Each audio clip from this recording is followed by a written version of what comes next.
I want to draw your attention to some remarkable piano releases. Now, over the last few months, there have been quite a few on offer, box sets, single issues, devoted to pianists who are actively treading the circuit, or reissues of great pianists of the past. And I've got a cross-section of them now, just three releases that I'd like to draw your attention to. The first features Norma Fisher, who was struck down with focal dystonia fairly early on in her career. She made a number of recordings for the BBC.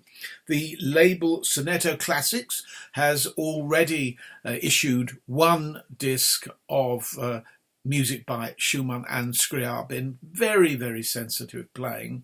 And now they've issued a 2-CD set devoted to music by Liszt, including the Mephisto Waltz, which he plays brilliantly, Schumann, Debussy, some studies, which are wonderfully dexterous and fluent. I was very impressed by those. And Andrei Tchaikovsky, some inventions, each invention dedicated to an individual who he knew personally. Tchaikovsky was caught up in the Warsaw Uprising and was in the Warsaw Ghetto. His mother died, his father survived, and he was an incredibly gifted player who died, unfortunately, in the 1980s, in his 40s. He made a number of recordings which were greatly respected. Arthur Rubinstein had a very high opinion of him, and he was a gifted composer, as Norma Fisher proves by including these inventions as part of her programme. But the track, I think, if I could play it on him for copyright reasons, I'm a little bit in two minds whether to risk it, that I would choose as a prime sampling of her playing style is the Schumann Sonata. On the second, it starts the second is Sonata number 2 in G minor, the slow movement, the Andantino. Now, we all know the famous Morecambe and Wise sketch with Andre Previn, all the right notes, just not in the right order. I think something that comes out of it reminds me of something, a point that I think is worth making, that what's really important in great piano playing is that you have all the right notes struck at the right time. And this sense of timing is something that Norma Fisher has. And playing this beautiful movement, I think you'd be convinced that there's a great pianist who he lost, unfortunately, due to illness, is no longer playing. But I do recommend this. Norma Fisher at the BBC, Volume 2.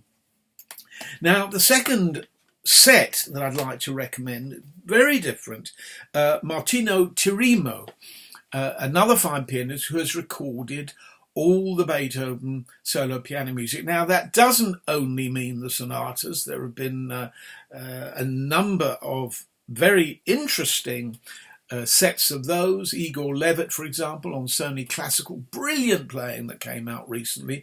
This is different to Levit. It's more genial, more relaxed, in some respects more poetic. But what's really interesting is that in addition to getting the 32 sonatas, you get all the variations, all the bagatelles, and loads of short pieces that you may well not be familiar with. So you can chronologically trace all Beethoven's solo piano music from beginning to end in this set. It's an 18 CD set. It comes from Hensler. No, it's 16 CD set, I do beg your pardon. It comes from Hensler Classics, and it's very well recorded, and as I say, as an educational tool. I'm not going to say that every performance is the greatest performance on disc of a Beethoven sonata. That would be misleading. But when you listen to him play, say, the Fantasia Opus 77, which is a sort of written down improvisation, he's a real master of that piece. He takes his time over it. All the different twists and turns in the music are beautifully expressed. Opus 111, the very last sonata, there's a jazzy section, famously jazzy section, in the second movement, which he plays with tremendous weight. Never heard it played quite like that before. And other sonatas given character. So that's well worth considering. And the last disc that I'd like to recommend is Anne Queffélec. French pianist, a great favourite of mine. Warner Classics have brought out a box set devoted to her earlier recordings, but this is on the Mirar label and devoted to a selection of Mozart sonatas, and you will not find Mozart playing that is more profoundly moving than this. You know, people work hard at Liszt, at Chopin, at Rachmaninoff, but possibly the most difficult composer to play on the piano is Mozart, simply because there's so much behind that apparent simplicity. Anyway, there you are. Anne Queffélec playing Mozart sonatas, K331, 332 and 333. And thank you for watching.